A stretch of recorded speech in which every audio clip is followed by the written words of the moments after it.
Сәлеметсіздер ме? Бүгінгі біздің қозғайтын тақырыбымыз бала неге ашуланшақ болады.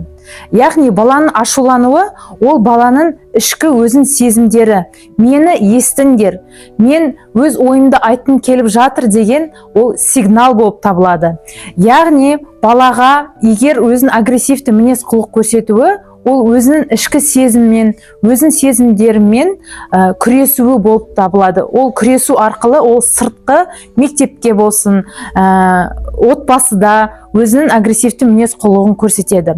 Ол шамадан тыс сіздердің ата-аналардың атынан талап етуі, немесе өзін сол ортада көрсете алмағандықтан агрессивті мінез көрсетуі мүмкін.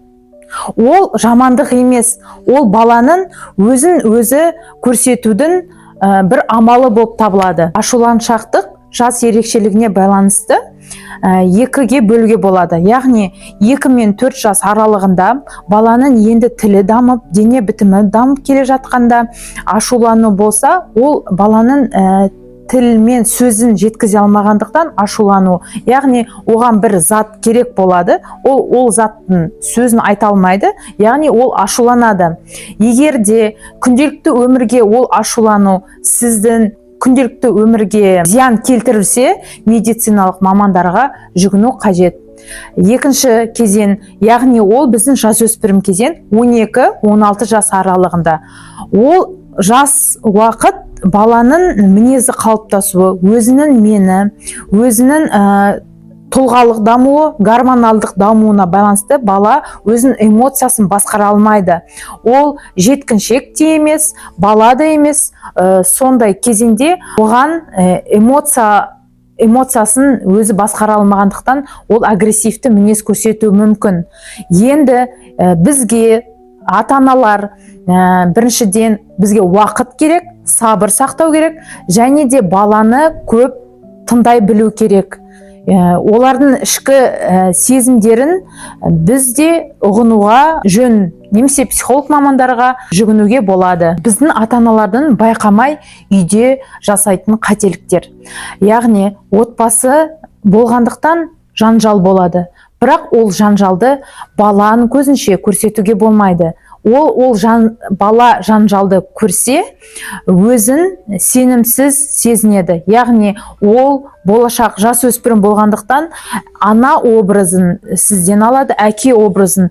Яғни болашақ отбасыны құру кезінде балаға күмән туғызу және өз-өзіне деген сенімділігі жоғалады. Екіншіден, баланы басқа балалармен, басқа отбасымен салыстыру өте біздің қазақ отбасыларында көп кездесетін мәселе болып табылады. Сол салыстыру арқылы баланың өз-өзіне деген сенімділігін жоғалтамыз, және де бала басқа образ іздейді. Салыстыру жиіленген сайын бала өз күшіне сенбей, бастамашылықтан қорқатын болады. Баланың жанын тыныштандыратын ең мықты құрал ол ата-ананың жылы дауысы мен махаббаты. Ашуланшақ балаға ата-ананың қандай реакция жасау керек? Ашуланған баланың ашуы басылғаннан кейін қасына келіп, оның сезімдерін тыңдай білу, тыңдаушы болу. Яғни егер де өзін айтатын ойын болса, ең бірінші баланы тыңдап, сосын өз ойын айту. Екіншіден, ашумен жауап берген дұрыс емес. Өйткені бала одан сайын жабылып, сізге өз сезімдерін айтпайды. Үшіншіден, сіз балаға мысал ретінде қалай тынышталу керек?